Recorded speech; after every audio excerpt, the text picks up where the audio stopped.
ইনকিলাব মঞ্চের মুখপাত্র শরীফ ওসমান হাদি ইতোমধ্যে সন্ত্রাসীদের গুলির ঘটনায় মৃত্যুবরণ করেছেন। ইন্না লিল্লাহি ওয়া ইন্না ইলাইহি রাজিউন। আমার জানা বিষয় হলো, শরীফ ওসমান হাদির এই মৃত্যু কি শাহাদাতের মৃত্যু হিসেবে গণ্য হবে? প্রিয় দর্শক, কোনো মানুষের মধ্যে যদি আল্লাহর সন্তুষ্টি লাভের আশায় মানুষের কল্যাণ সাধনা, ইনসাফ প্রতিষ্ঠা করা, মুসলিম মিল্লাতের চেতনা ধারণ করা এবং মানুষের অধিকার আদায় করার মানসিকতা থাকে এবং সেটার জন্য তিনি যদি লড়ে যান, সংগ্রাম করে যান, এমত অবস্থা যদি তার এই চেতনার কারণে তিনি আক্রমণের শিকার হন এবং মারা যান, সন্দেহাতীতভাবে তিনি শাহাদাতের মর্যাদা লাভ করবেন ইনশাআল্লাহ তাআলা। ইমানদারের মধ্যে যদি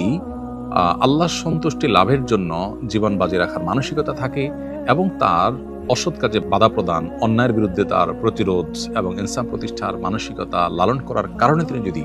আক্রমণের শিকার হন,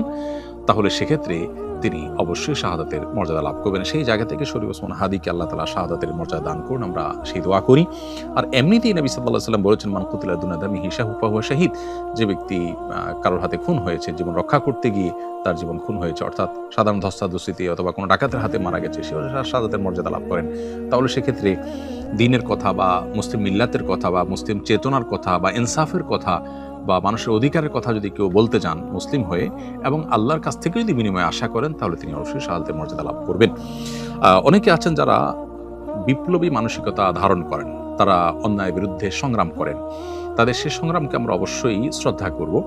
কিন্তু তার মধ্যে যদি আল্লাহর প্রতি বিশ্বাস না থাকে অথবা তিনি যদি এই সংগ্রামটা করেন তার মানবিক চেতনা থেকে শুধুমাত্র, এর জন্য তিনি আল্লাহর কাছ থেকে কোনো বিনিময় আশা করেন না, আল্লাহর সন্তুষ্টি লাভের আশা করেন না, কোরআন হাদিসের নির্দেশনার কারণে করেন না, তাহলে সেক্ষেত্রে তার এই আত্মত্যাগটা শাহাদাত হিসাবে বিবেচিত হবে না।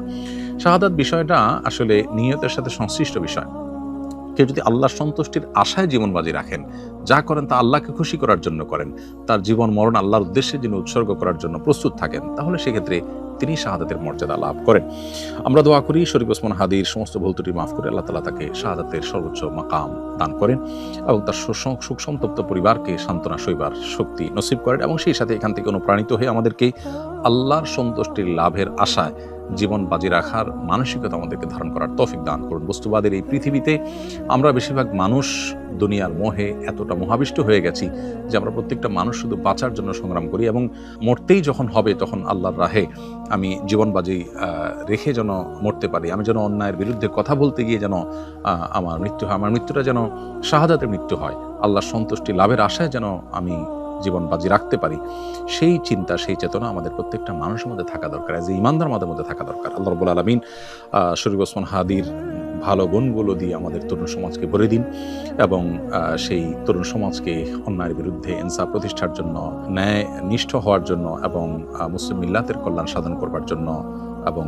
আল্লাহ সন্তুষ্টির উদ্দেশ্যে মানবতার কল্যাণ সাধন করবার জন্য সবাইকে দুনিয়ার লোভ মোহের ঊর্ধ্বে উঠে আল্লাহর উদ্দেশ্যে নিজের জীবনকে উৎসর্গ করার এবং নজরানা পেশ করার তৌফিক আমাদেরকে দান করুন।